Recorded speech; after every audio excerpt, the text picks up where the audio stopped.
Who controls Bitcoin? The person or persons who call themselves Satoshi Nakamoto devised Bitcoin in 2008 expressly so that no single entity could control it.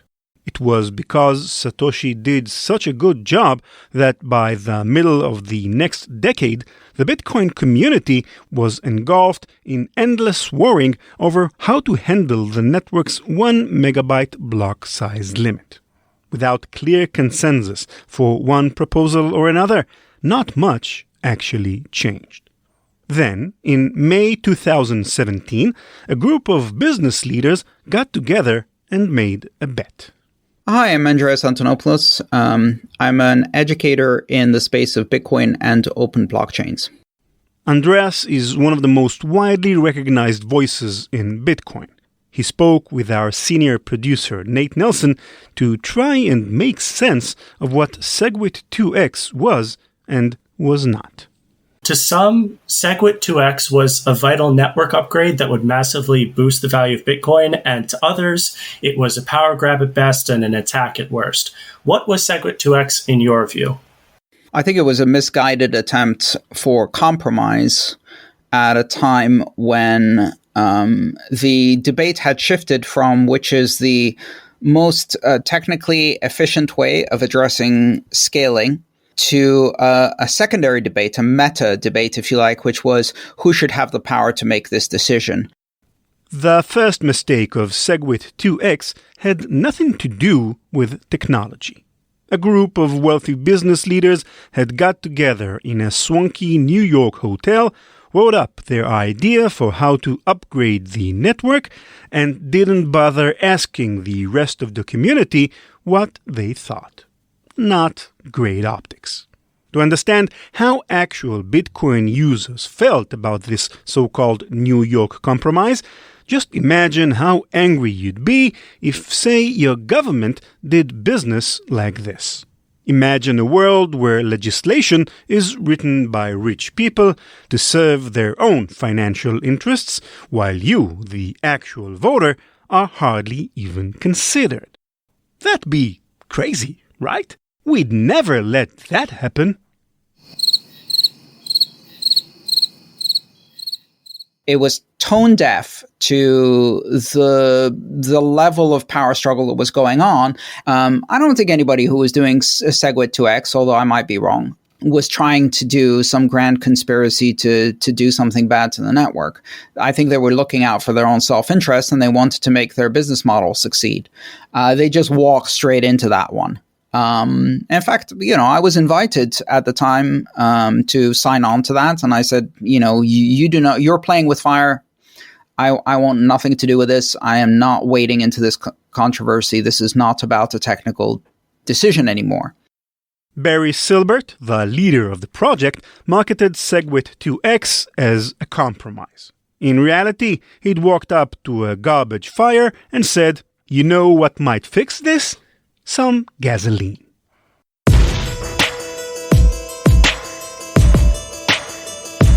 Hi and welcome to Malicious Life in collaboration with Cybereason. I'm Ran Levy.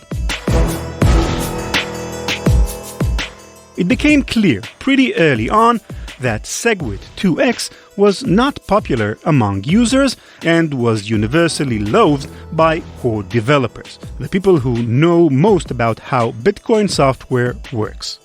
Yet SegWit2x supporters who still believed in what they were doing remained steadfast.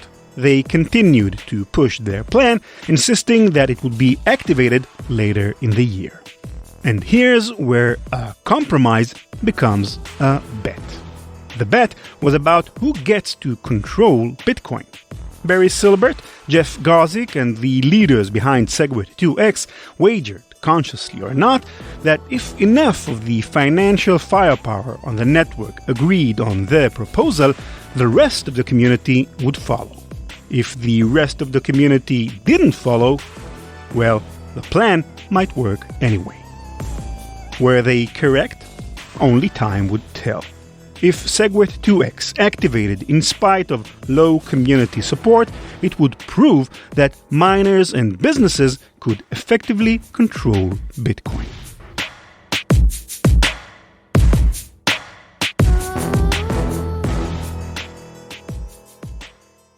Users, naturally, didn't like the sound of that. And once it became a power struggle, it became very, very personal, and it became acrimonious, and people ascribed ulterior motives and agendas, and then nefarious agendas, and then complete conspiracy theories to explain the motivations of other people who could not see what was plainly obvious. And at that point, surprisingly and very interestingly, a user revolt was fomented.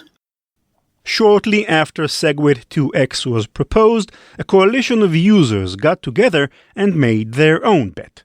A bet that they controlled the network, not the businesses and the miners. Their proposal was, quote, User-Activated Soft Fork, or UASF. To understand the UASF, we need to provide some context. It centered around no new technologies, but an existing one, the original SegWit. Remember SegWit? It's been a while. It's easy to forget amongst all the drama that when we left it, all it was a proposal. It wasn't yet implemented into the core protocol, even by this time, spring 2017. But why? It was highly popular with the users, and it effectively multiplied the capacity of the blockchain, which is what miners and businesses had been asking for all along. But trying to appeal to both sides is ultimately why it was taking so long to activate. SegWit2x didn't really require community support so long as it had sufficient miner support. SegWit took extra care to be the consensus choice of the whole community, requiring not only broad user support, but also a full 95% of miner support. But the miners were less than enthusiastic about it. Most miners are big blockers. They wanted the 1 megabyte limit to be raised, and SegWit didn't do that. SegWit was better than nothing, maybe, but they favored other proposals that focused on increasing the block size. As a result, from November 15, 2016, the first day they could signal support by upgrading to SegWit-compatible software, to spring 2017, the point in the story where we are now, only 30% of the miners were signaling support for SegWit. Users were not happy. Not only did they like SegWit, but many of them argued that it wasn't miners' role to be voting on such protocol upgrades in the first place. Perhaps the core development team was trying too hard to appease them. This is where UASF comes in. Users who didn't like the growing power that miners seemed to have decided to weaponize their own power through Bitcoin Improvement Proposal 148, a protocol upgrade with hostile intent. Beginning August 1st, users running nodes which enforced BIP 148 would automatically reject any new Bitcoin blocks which didn't signal support for SegWit.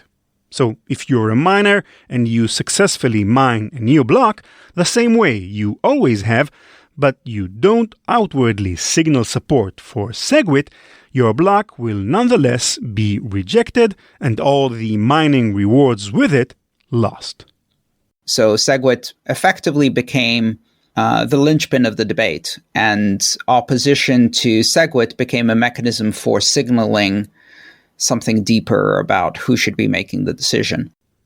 We said that SegWit2x was an exercise in power. A majority of users didn't like the idea, so if it succeeded, it would demonstrate that miners control the network. UASF was a radical proposal in the opposite direction. Miners overwhelmingly opposed it. If it succeeded, therefore, it would prove that users were the ones really in charge. This was the setting in the hot summer of 2017. Miners mobilizing behind SegWit2x, users threatening the UASF, and a few developers caught in the middle. No developer was more in the middle than James Hillard, A tall, pale guy with brown curl. Alright, you know what? I'm not doing this again. Listeners, for the rest of the story, unless I tell you otherwise, wherever I describe a software developer, Peter Velle, Jeff Garzik, James Hillard, just picture Seth Rogen. Got it? We'll save a lot of time that way. Anyway, James found himself caught between UASF and SegWit2x, not because he was associated with either movement, but because he was associated with neither. In his day job, James worked as a technician for mining equipment, which might suggest that he favored SegWit2x, the side miners supported. However, in his off time, James spent time studying the science of blockchain forking. And when you study forks, there's only one conclusion you can come to. It's really, really hard to do right. It's something that looks simple on the surface, James told CoinDesk in an interview from July 2017. But when you actually start looking at it, it's really complicated. There are just so many things that could go wrong. End quote. Our listeners in the IT community will understand this sentiment. Software typically doesn't come out perfect the first time. We do our best to test and debug, but usually there's a lifetime of patching that occurs even after the release of a product. Because Bitcoin is money, and because there's no central authority looking after it, protocol vulnerabilities are a nightmare. I mean, for God's sake, we're an hour and a half into a story about a simple software upgrade. When Apple upgrades OS X, it doesn't take 2 hours to understand what happened. SegWit was genius in its design, but required months of open development and testing and rejigging. SegWit2x, by contrast, was being developed by a closed group of select individuals. If you weren't on the Slack channel or the mailing list, you didn't get to see the code. That's very rare in Bitcoin, and it made developers like James Hillard especially concerned. Because even an open, rigorously tested hard fork is difficult to pull off.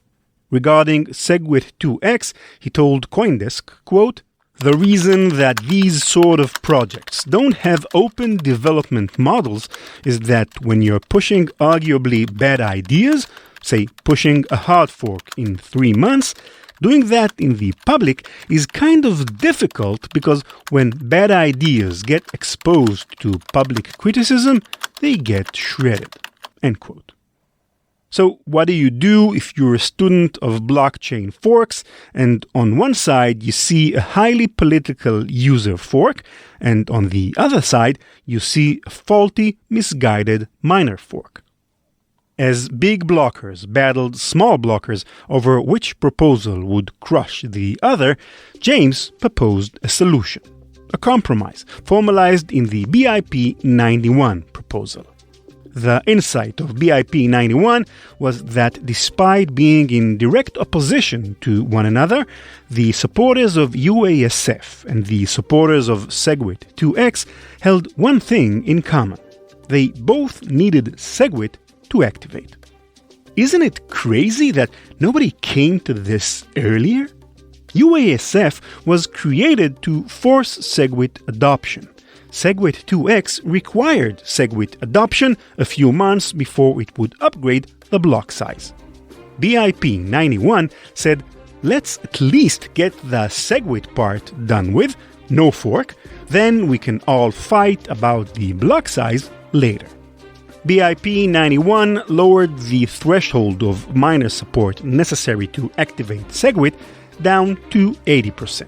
In other words, the percentage of miners already known to support SegWit2x. It would have to activate before August 1st to beat the timeline set out by the user-activated soft fork.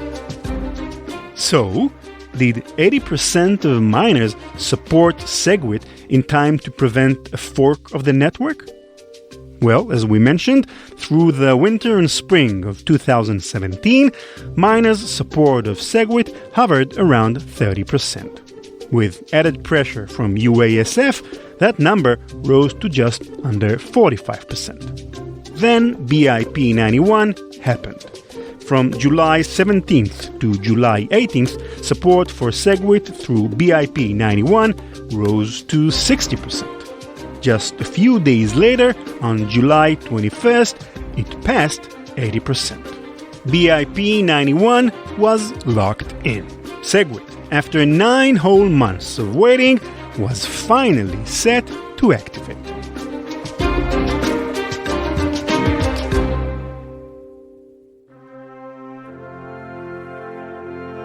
Soon, all around the world, Bitcoin investors would ring in activation day with SegWit parties, from Zurich to Bratislava, at a pub in Warsaw and a hotel in Tampa, Florida. Berliners printed free SegWit beer mats and held a charity auction featuring, among other things, a Bitcoin fork, the silverware kind. Get it? In Jyväskylä, the Finns celebrated from a sauna featuring a buffet, a DJ, and, according to the Facebook event, only 25 towels. If you were the 26th person to show up, well, you should probably bring your own. After 2 long years, it was finally done. Enemies came together and SegWit was going to activate. No fork required. For now, at least, the network was saved.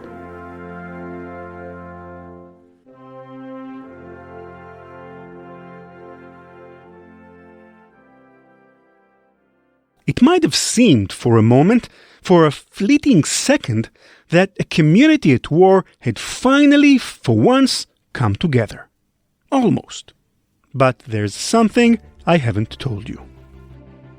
August 1st, the day the user-activated soft fork was averted, turned out to be everything and more.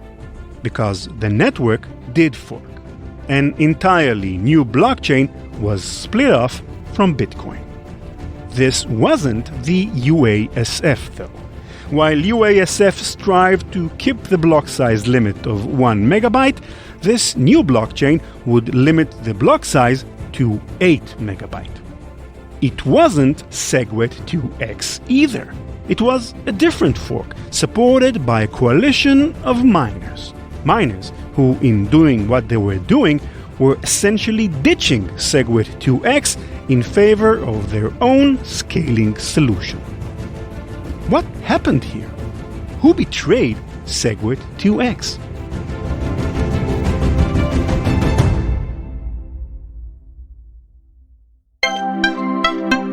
A few years ago, I wanted to subscribe to a certain popular music streaming service.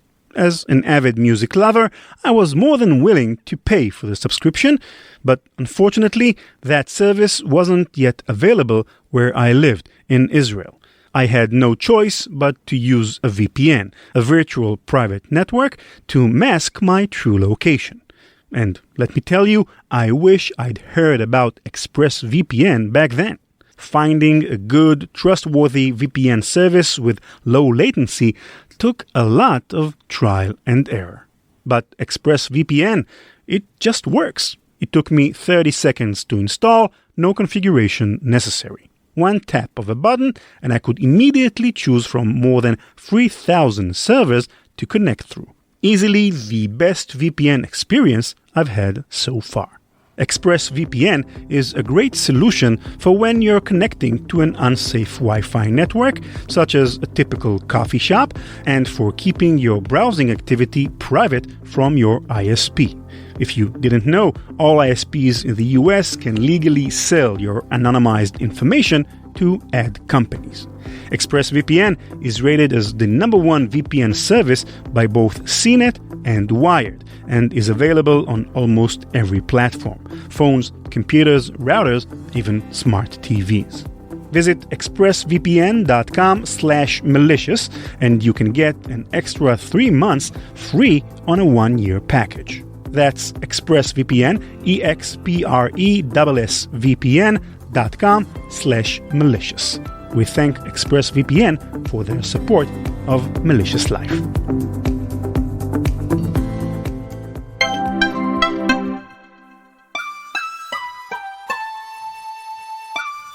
In 1986, in the sprawling Tongcheng municipality of southwest China, a boy was born and given the name Wu Jihan, or to us in the West, Jihan Wu. The short, skinny, bespectacled young Jihan would go on to graduate from Peking University in 2009 with a degree in economics and psychology. He took a job as a financial analyst at a private equity firm until one day in May 2011, he discovered a thing called Bitcoin. Like Jeff Garzik, Peter Vela, and other pioneers before him, Jihan immediately became enamored with Satoshi Nakamoto's original white paper. But it was different with Jihan. Jeff and Peter had entered a small but existing community of Western libertarians interested in thinking about, writing about this new form of currency. There was no such community in China. The word just hadn't spread that far. So, in late 2011, Jihan co-founded China's first Bitcoin community forum and, according to legend, became the first person to translate Satoshi's white paper into Mandarin. You could argue that in that single act, he paved the way for China to become the worldwide epicenter of Bitcoin that it is today. After raising 100,000 yuan from family and friends to buy 900 Bitcoin, Jihan invested in the mining startup CowMao. After CowMao failed in 2013, he decided to found his own mining company alongside a colleague, Mikri Zan. Together, they founded Bitmain. They made an effective pairing. Really, they were just better than their competition. As competing companies failed or outright disappeared from the market, Bitmain ran a steady ship. A CoinDesk article attributed their success not to having far superior rigs, but for running a far superior business. For example, Jihan had an idea very early on called franchise mining. Bitcoin was a very early stage technology, right? Maybe some people wanted to try mining, but weren't exactly sure if it'd be worth the cost. Jihan's idea was to give prospective miners essentially an insurance plan on their purchases. For a little extra upfront, customers would be allowed the right to return all their equipment for a full refund if they decided mining wasn't for them. You can credit ideas like these as the reason why, by the time he hit 30 years old, Jihan Wu became a billionaire. And his company, Bitmain, became the most powerful company in Bitcoin mining, bar none. They ran some of the largest mining pools in the history of the network. Two of those pools, Antpool and BTC.com, have alone represented at times up to 30% of the network's hash power. That's one company controlling around 1/3 of the entire globe's collective computational power. What's even more impressive? According to Forbes, the collective effort of their mining pools represented only around 3% of the company's revenue. The overwhelming majority of it comes from selling mining equipment, their patented silicon chips and Antminer line of mining rigs, which as of 2018 represented an 85% share of the market.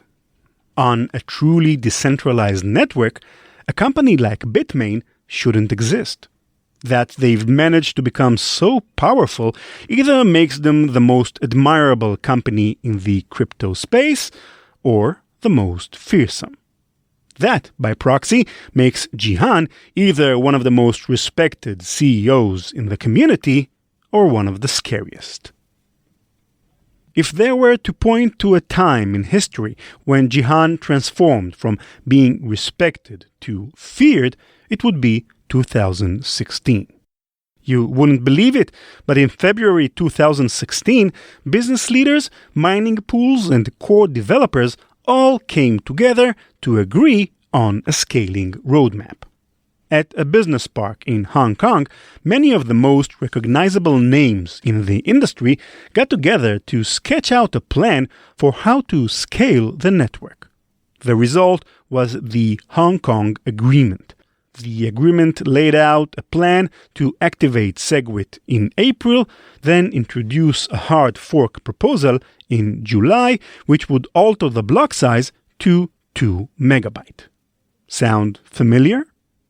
Among the signatories were Jihan Wu and Mikri Zhan of Bitmain and the CEO and CIO of Bitfury, Jeff Garzick's employers.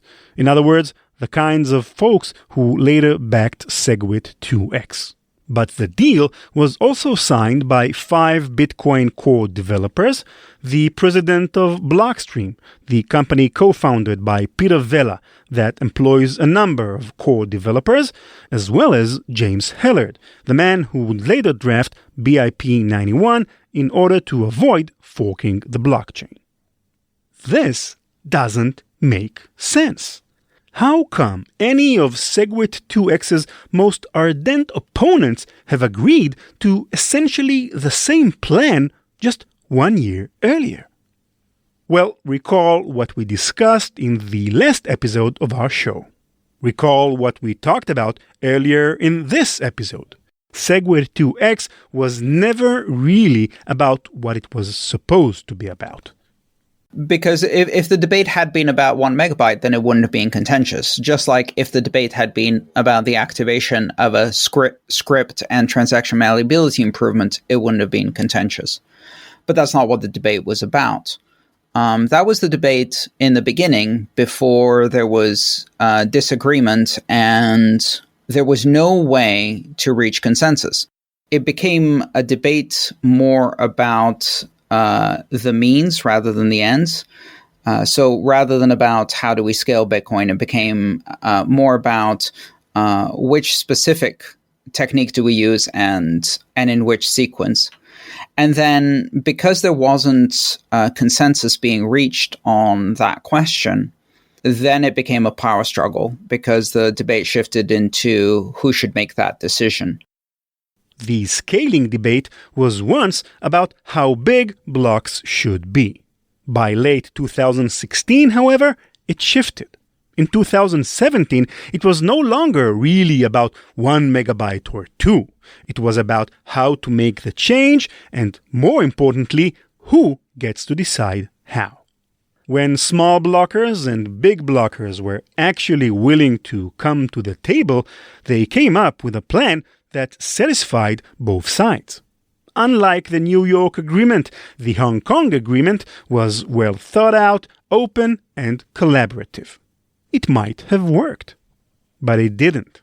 And here's where things get a little hazy, because exactly which side failed in their commitments is unclear.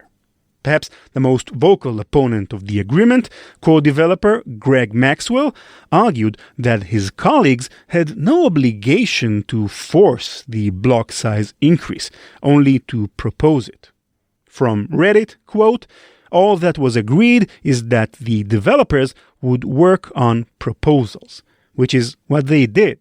This is also all they could have agreed to because they do not control the network. End quote. Maxwell pointed out that members of the core team had in fact proposed hard fork solutions. Those solutions simply didn't gain enough traction. In a post on the Bitcoin Talk forum, Maxwell was less courteous and accused miners of being the ones to betray the agreement. Quote, "It's just that a couple of well-meaning dipshits went to China a few months back to learn and educate about the issues and managed to let themselves get locked in a room until 3 or 4 a.m. until they would personally agree to propose some hard fork after SegWit. They are now struggling to accomplish the seemingly impossible task of upholding their agreement, even though it was made under duress and even though F2Pool immediately violated it, while obeying their personal convictions and without losing the respect of the technical community." End quote.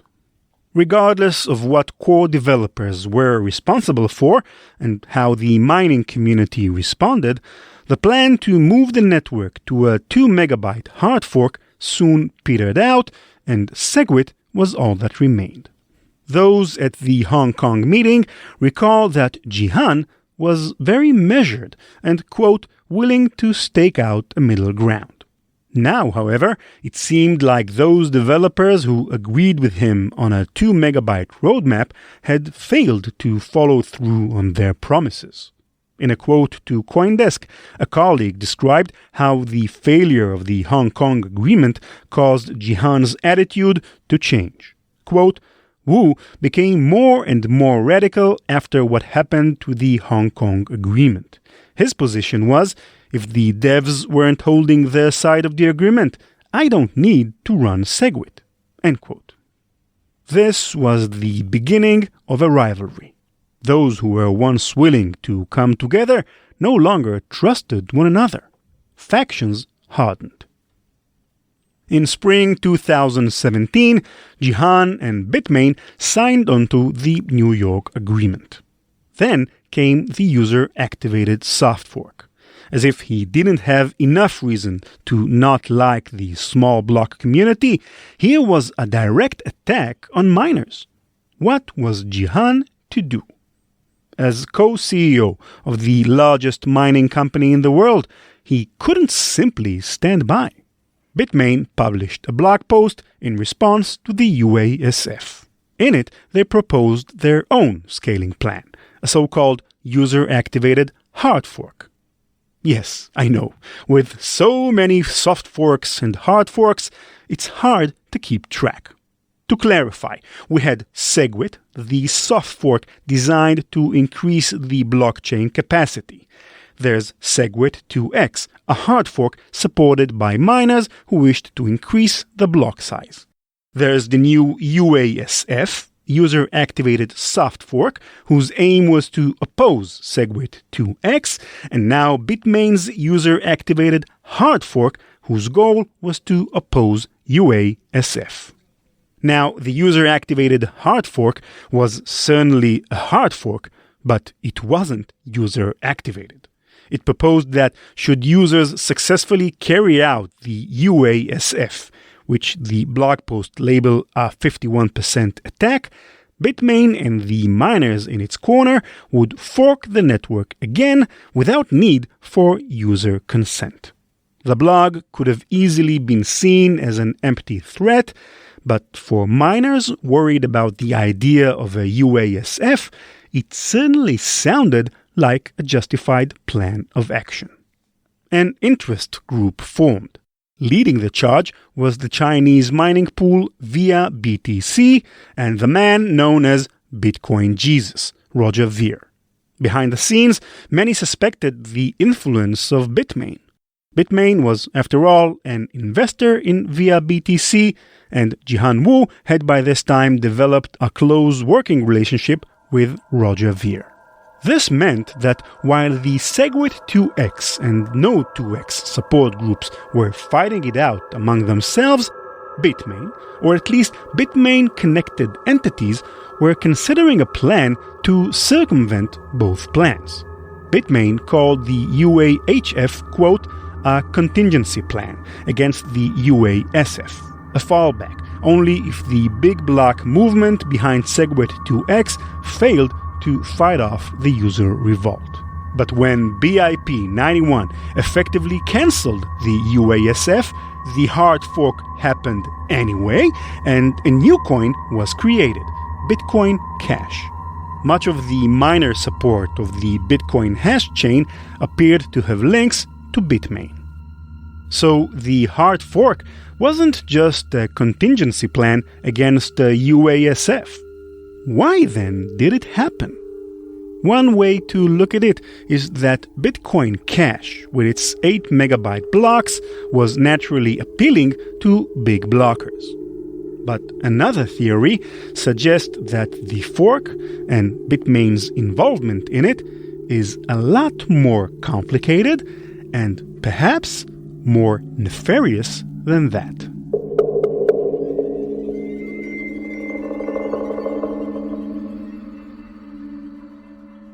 Would you take a minute to describe what covert ASIC boost is and whether you think, I don't know if this falls into your category of conspiracy, but it had a major motivation in deciding how miners fell in the SegWit2x Bitcoin Cash debate?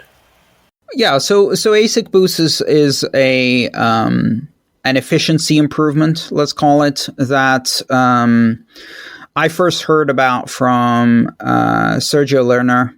Sergio Lerner, a cryptocurrency consultant, co-created ASIC Boost with Timo Henke, a cryptology expert. They took out a patent on it in November 2014. And to my great shame, I initially ignored him because, he was talking about a backdoor that makes SHA-256 more efficient. And, if you're in this space, you hear a lot of stuff like that all the time. And so it seemed like the kind of perpetual energy machine nut job rant. And I ignored him. I had to mea culpa myself afterwards.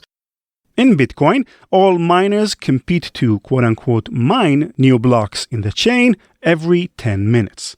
Each block presents a new, highly complex mathematical problem, and miners run high-powered computers designed to solve that problem. This paradigm is called proof of work. Whichever miner or miners gets the answer first gets the fees and the extra reward associated with the block. This is how miners make money. ASIC Boost plays a trick with the proof-of-work algorithm that makes it easier for mining machines to reach the answer to proof-of-work problems.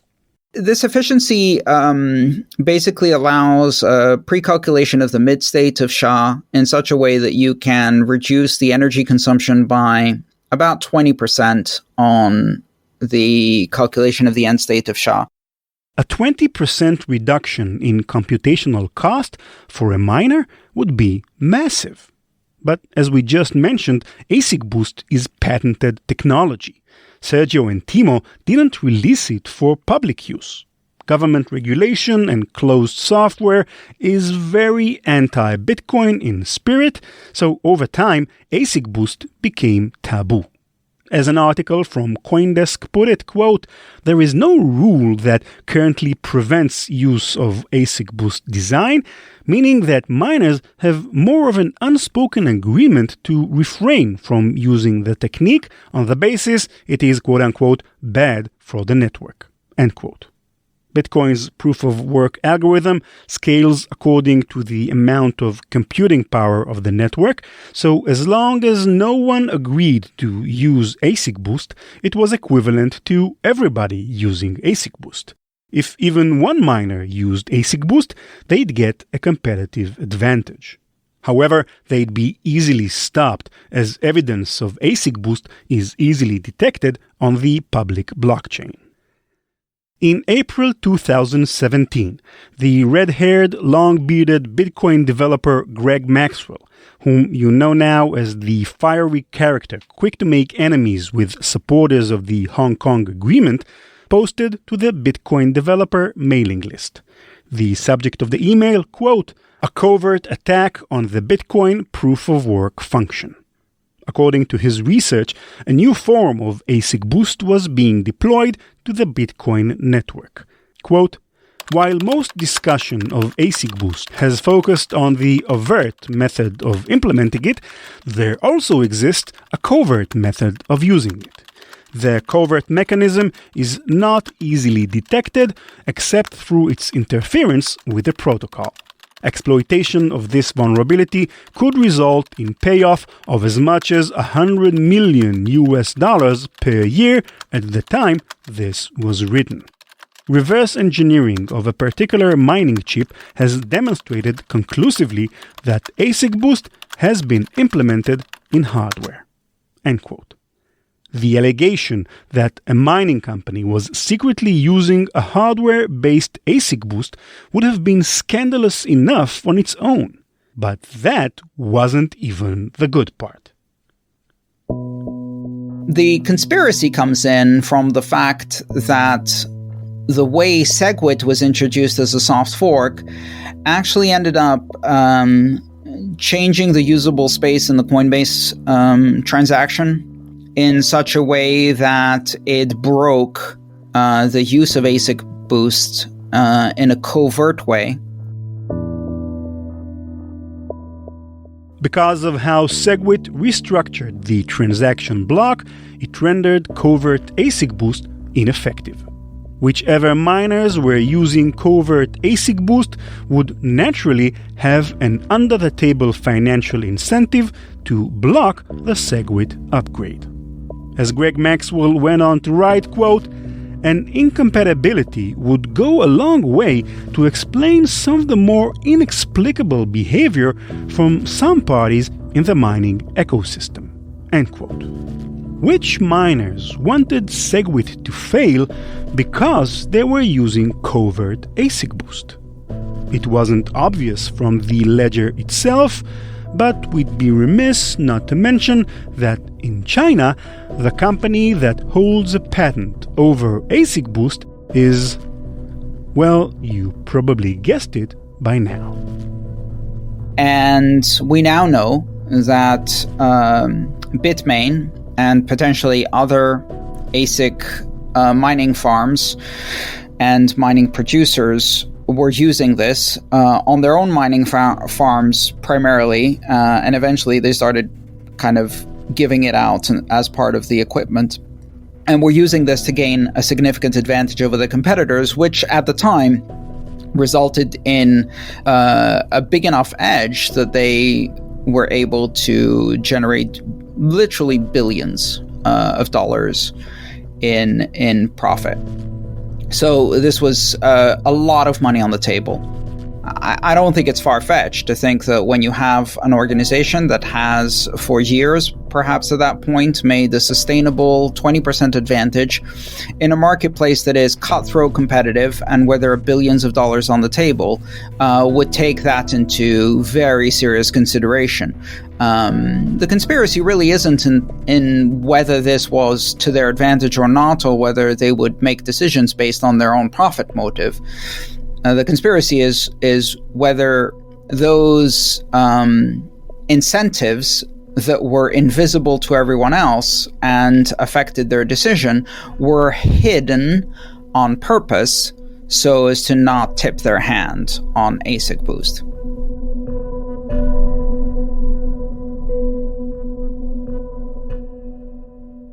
Andreas has a responsibility not to wade into conspiracy theories.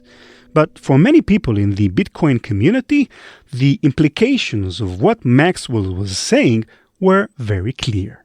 Here's what one Reddit user wrote in response to Maxwell's research. Quote, "Essentially, this whole block size debate looks like a cloak and dagger move to keep Bitmain ahead of their competitors and make them and their customers rich, including Roger Ver, who famously told us everything on Mt. Gox was fine a short time before the whole exchange shut down and took everyone's money." End quote. Other Redditors chimed in. "Sunlight is the best disinfectant," wrote one. "Sunlight?" replied another. "This is a damn supernova.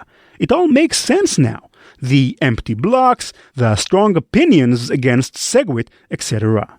This is it. Finally, the truth comes out. Finally, we know the reasons for all the bizarre behavior, all the lies." End quote.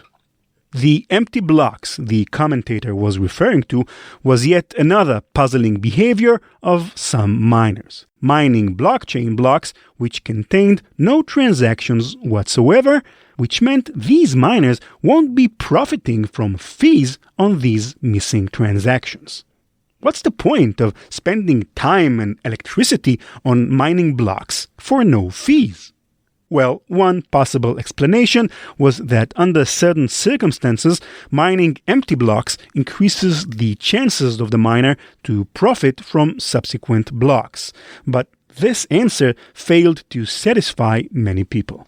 Maxwell's technical research showed, however, that mining empty blocks made a lot of sense if the miner was using covert ASIC boost.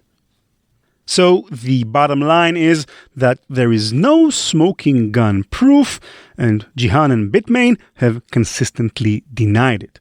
However, as Samson Mao, former chief operating officer of the mining firm BTCC, said shortly after Maxwell's publishing, quote, "This is not something that you're going to get solid proof for, but there's smoking guns all around. All the science points to manipulation." End quote. We still don't know when Bitmain might have begun using covert ASIC boost. What's important is that as soon as they did, they had a direct incentive to block SegWit at all costs.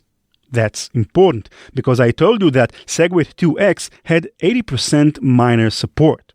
I told you that at its peak, it had nearly 95 miner support.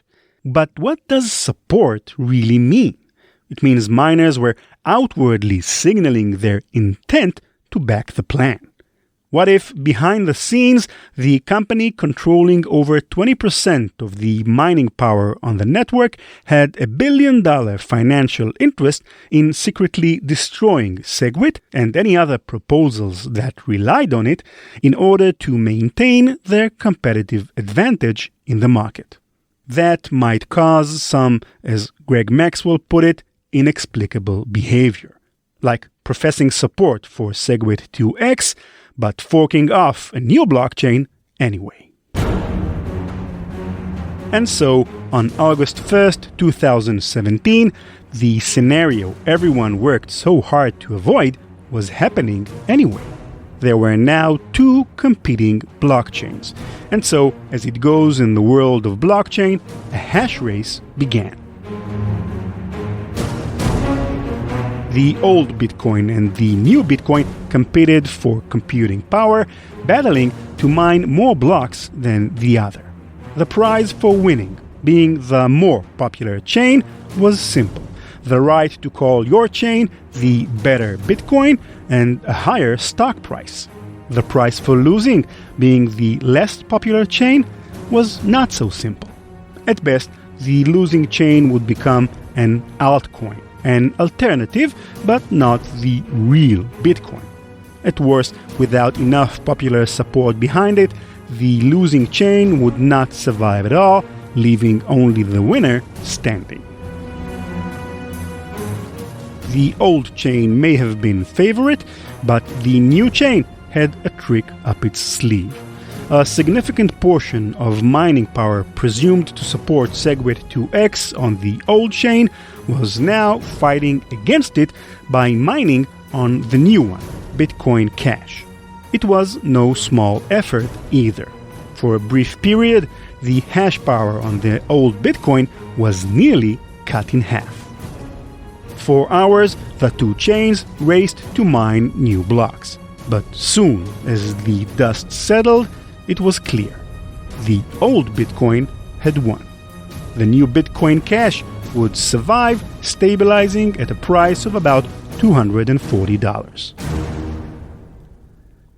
A healthy Bitcoin with 8 megabyte blocks was quite appealing to big blockers, which meant SegWit2x no longer seemed quite as necessary as it once had. Plenty of miners once professed to support the 2x plan were attracted by the new chain with the 8 megabyte blocks.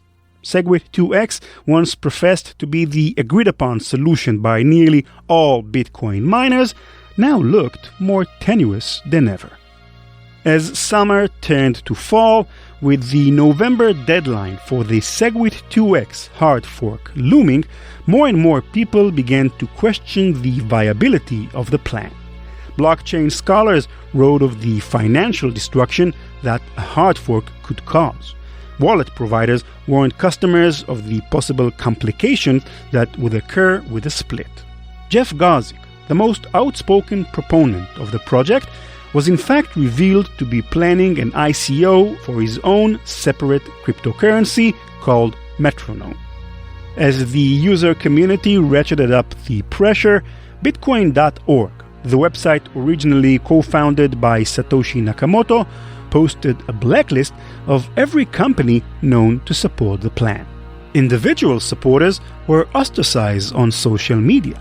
Hashtag No2X trended around the world, with users, core developers, startup founders, and other notable people like Nick Szabo, who some believed to be the real Satoshi Nakamoto, posting the hashtag on their Twitter profiles. To ensure their legacy chain succeeded in case of a hard fork, users began registering full network nodes, the kind that act as a security check against the power of miners. In just 1 month's time, according to the website Brave New Coin, the number of full nodes registered on the network jumped from 95,000 to 127,000. And so the dominoes began to fall. Businesses, one by one, publicly reneged their support for the plan. Mining pools pulled back, including Slush and F2Pool, representing on their own 13% of the hash power on the network. Before long, nearly 25% of the network was in open opposition to SegWit2x. The plan, which once sported 95% support from miners, now fell below the 80% threshold needed to activate. On November 8th, just around the time that SegWit2x was scheduled to go into effect, a letter was published to its mailing list. After 7.5 months, SegWit2x was dead. It was signed by 6 influential leaders in Bitcoin, among them Jeff Garzik and Jihan Wu. So to me, consensus is an emergent phenomenon that comes from the interplay of various participants in the system. The participants are the developers who write the software but can't force anyone to run that software, and who can write down the consensus rules, but those consensus rules are meaningless if no one's running that software. And then it's the miners who effectively use those consensus rules to adjudicate and sequence transactions and secure the network. But then none of this all matters unless you take into consideration the economic activity of the network. Because if you're building software that nobody uses, or if you're mining blocks that have no economic value, it's all meaningless. It's moot. The economic interest constituencies are primarily the users who choose which wallet, which chain to run on, and by extension, choose the consensus rules they're participating in. Some of them run nodes and become node operators, in which case they explicitly choose the consensus rules and can even run blockades, as we saw with user-activated soft forks. And then the other two big economic interests, which are effectively users but on a different scale, are the exchanges that are not only price makers or price discovery mechanism and market makers, but they're also the on-ramps, off-ramps, and they're the means by which miners can sell their coins to pay for their electricity costs, and merchants who run all of the e-commerce, retail, and business-to-business transaction processing on behalf of users if users need bigger scale. These 5 constituencies each have power only if they agree with the other 4. And anytime any one of them tries to step ahead of that agreement, they lose badly. And that's how consensus keeps everyone in line. And during this entire debate, what we saw is each and every one of these constituencies tried to step up and say, it's our decision, and then faceplant shortly thereafter when their bravado roar of "we have the power" landed on deaf ears. 2017 was a year the Bitcoin community will never forget, because it was the year when Satoshi Nakamoto's ideal of a truly decentralized network was put to the test. Coordinated, powerful interest groups warred over controversial network upgrades, each side trying to supplant the other's power. If any of them succeeded, decentralization failed. But none of them did. And this, ultimately, is why blockchain has become the fastest growing technology in mankind's history. because you can throw hundreds of millions of dollars at it, or thousands of people arguing and screaming at one another, and yet the system stays upright. It is highly resilient against the things that makes the rest of the world suck. Andreas, in your view, what, to be corny, makes this community special or worth being a part of? Well, you can even look at all of this arguing and drama and consider the fact that several multi-hundred millionaires attempted to hijack this system and failed. And look at that and say, in the end, this is a system in which the participant who has almost nothing and the participant who has multi-hundred million are playing on a level playing field that, unless changed by overwhelming consensus, maintains the status quo and gives you predictable, neutral rules that work for everyone. That is the beauty of the system. No other system of commerce, no other industry is such that a billionaire can't walk in and change the rules to suit them. And in Bitcoin, as proven in 2017, you can't. And that's really the amazing thing about the decentralization of power. And that's what makes this system tick. We opened this episode with a question. Who controls Bitcoin? Is it the users, the miners, the biggest company on the network? Now you have the answer. No one controls the network. And that's exactly how it's supposed to be.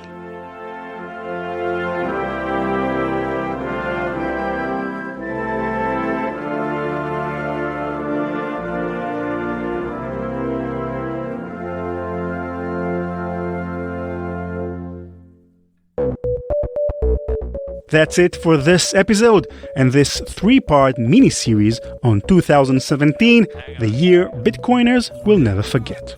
I want to give extra thanks this time to our senior producer, Nate Nelson, who did most of the heavy lifting for this series behind the scenes.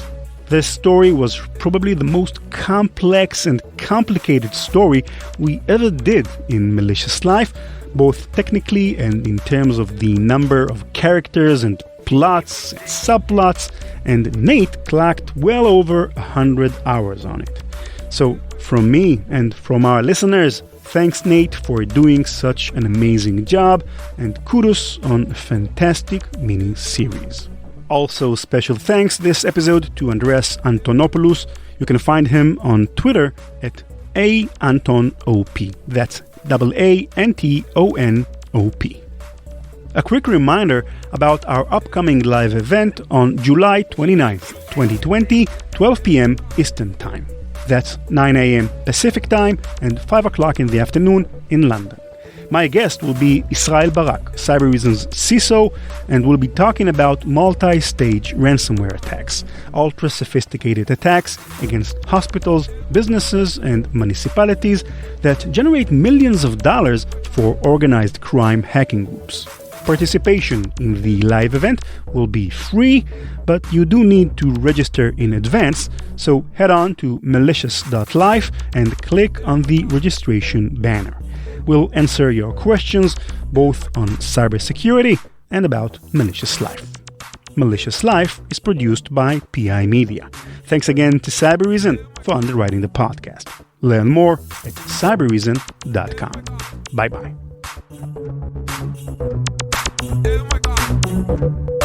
CK Music.